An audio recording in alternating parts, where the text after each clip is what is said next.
कर्ण महाभारत के सबसे त्रासदीपूर्ण और वीर पात्रों में से एक थे। उन्हें उनके पराक्रम, दानवीरता और निष्ठा के लिए जाना जाता है। उनकी मृत्यु महाभारत के युद्ध में एक अत्यंत नाटकीय और नैतिक दृष्टिकोण से जटिल घटना थी। ये घटना केवल युद्ध कौशल की नहीं, बल्कि नैतिक दुविधाओं, शापों और पूर्व जन्मों की कहानियों से भी जुड़ी है। कर्ण की मृत्यु का वर्णन महाभारत में करुणा, न्याय और नियति के गहन प्रसंगों से जुड़ा हुआ है।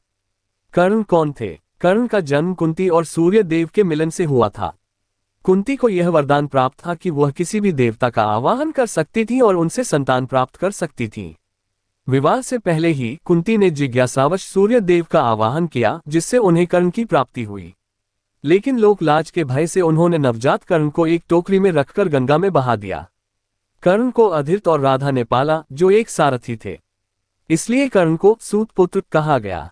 हालांकि वह सूर्य पुत्र थे, लेकिन समाज में उन्हें निम्न जाति का समझा गया और यही उनकी पूरी जिंदगी का संघर्ष बना। कर्ण का जीवन संघर्ष और युद्ध भूमि में भूमिका। कर्ण को हमेशा अपने जन्म के सत्य से वंचित रखा गया। समाज से तिरस्कार मिलने के बावजूद उन्होंने धनुर्विद्या में अपूर्व निपुणता प्राप्त की।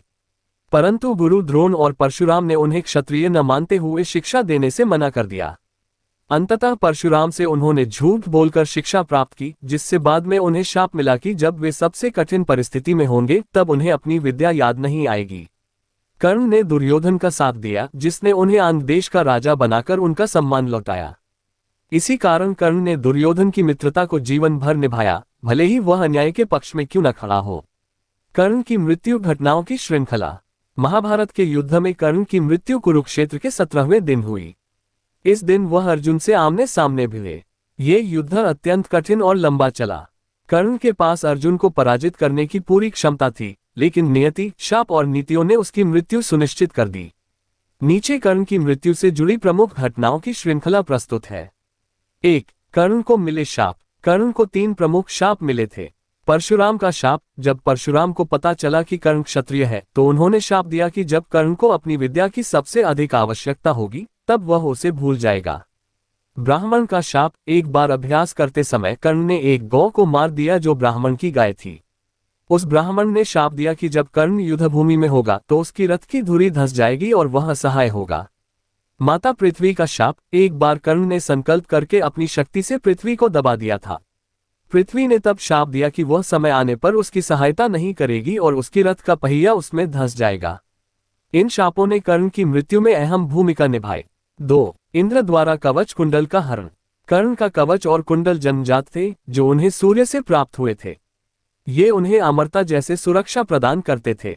युद्ध से पहले इंद्र, अर्जुन के पिता, ने एक ब्राह्मण का वेश धारण कर कर्ण से उनका दान मांगा।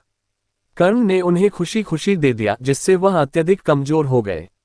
इंद्र ने बदले में उन्हें एक शक्तिशाली शक्ति अस्त्र दिया, लेकिन यह एक बार ही प्रयोग करने योग्य था। कर्ण ने इसे घटोत्कच पर इस्तेमाल किया और अर्जुन के लिए इसे बचाकर नहीं रखा, जो उसकी रणनीतिक भूल थी। 3. युद्धभूमि का अंतिम दिन। अर्जुन और कर्ण का द्वंद्व। कुरुक्षेत्र के 17वें दिन कर्ण ने अर्जुन को कड़ी टक्कर दी। दोनों के बीच घोर युद्ध हुआ। कर्ण ने अर्जुन पर कई बार प्रहार किया और उन्हें संकट में डाल दिया। लेकिन उसी समय नियति ने अपना खेल दिखाया। रथ की धुरी धंसी। ब्राह्मण के शाप के अनुसार कर्ण का रथ अचानक मिट्टी में धंस गया। वह रथ से नीचे उतरकर उसे निकालने लगा। विद्या विस्मरण। परशुराम के शाप के अनुसार कर्ण को अपने दिव्य अस्त्रों का स्मरण नहीं रहा। वह अर्जुन पर ब्रह्मास्त्र आदि नहीं चला सका। नीति युद्ध का अंत। जब कर्ण रथ निकाल रहा था, तब उसने अर्जुन से नियमों का पालन करने और वार न करने की प्रार्थना की। लेकिन कृष्ण ने अर्जुन को आदेश दिया कि वह कर्ण का वध करे। कृष्ण ने याद दिलाया कि कर्ण ने अभिमन्यु की हत्या में भी अनैतिक रूप से भाग लिया था। उस समय कोई नियम नहीं माने गए थे, इसलिए अब भी उन नियमों का पालन करना आवश्यक नहीं है। अर्जुन का निर्णायक वार। कृष्ण के आदेश पर अर्जुन ने कर्ण पर प्रहार किया, जिससे वह युद्धभूमि में मारा गया। 4. मृत्यु के बाद का रहस्य। कर्ण की मृत्यु के बाद जब युधिष्ठिर को ये ज्ञात हुआ कि कर्ण उनका बड़ा भाई था, तो वे अत्यंत दुखी हुए। उन्होंने कहा कि अगर उन्हें ये सत्य पहले पता होता तो वह युद्ध ही न करते। कृष्ण ने कर्ण को दानी वीर कहा और उसकी प्रशंसा की। ये भी कहा जाता है कि मृत्यु से पूर्व जब कर्ण को पानी की आवश्यकता हुई, तब उन्होंने दान देने की इच्छा जताई और तब तक मरना स्वीकार नहीं किया जब तक वह दान न दे दे। निष्कर्ष। कर्ण की मृत्यु केवल एक योद्धा की हार नहीं थी, ये नियति, शाप, निष्ठा और नीति के द्वंद्व की परिणति थी। वे न तो पूरी तरह अधर्मी थे, न ही धर्म के पक्ष में। वे उस सत्य का प्रतिनिधित्व करते थे जो समाज की कठोरता और वर्गभेद के कारण अनदेखा रह गया।